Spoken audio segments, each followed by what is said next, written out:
நீங்கள் பார்த்து கொண்டிருப்பது 24 நியூஸ் தமிழ். கள்ளச்சாராயம் புழக்கத்தை கட்டுப்படுத்த தவறிய திமுக அரசை கண்டித்தும் அதற்கு பொறுப்பேற்று தமிழக முதலமைச்சர் மு.க. ஸ்டாலின் பதவி விலக வேண்டும் என கூறி நீலகிரி மாவட்ட அதிமுக சார்பில் கண்டன ஆர்ப்பாட்டம் நடைபெற்றது. கள்ளக்குறிச்சி மாவட்டத்தில் கள்ளச்சாராயம் அருந்தி உயிரிழந்த சம்பவத்தை கட்டுப்படுத்த தவறிய திமுக அரசை கண்டித்து இன்று தமிழகம் முழுவதும் அதிமுக சார்பில் கண்டன ஆர்ப்பாட்டம் நடைபெற்றது. இதன் ஒரு பகுதியாக நீலகிரி மாவட்டம் உதகை மாவட்ட ஆட்சியர் அலுவலகம் எதிரே நீலகிரி மாவட்ட அதிமுக சார்பில் கண்டன ஆர்ப்பாட்டத்தில் ஈடுபட்டனர்.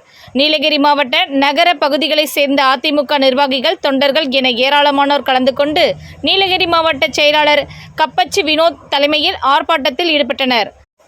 தமிழ்நாட்டில் கள்ளச்சாராயம் புழக்கத்தை கட்டுப்படுத்த தவறிய திமுக அரசை கண்டித்தும் கள்ளச்சாராயம் அருந்தி 50க்கும் மேற்பட்டோர் உயிரிழந்ததற்கு பொறுப்பேற்று முதலமைச்சர் பதவியிலிருந்து மு.க. ஸ்டாலின் பதவி விலக வேண்டும் என்று வலியுறுத்தியும் இந்த விசாரணையை சிபிசிஐடிக்கு மாற்ற வேண்டும் என கோஷங்களை எழுப்பி கண்டன ஆர்ப்பாட்டம்.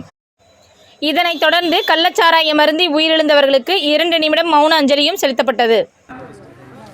முன்னாள் முதல்வர், ஒரு பொறுப்புள்ள மாவட்ட ஆட்சித்தலைவர், ஒரு பொறுப்புள்ள மாவட்ட காவல்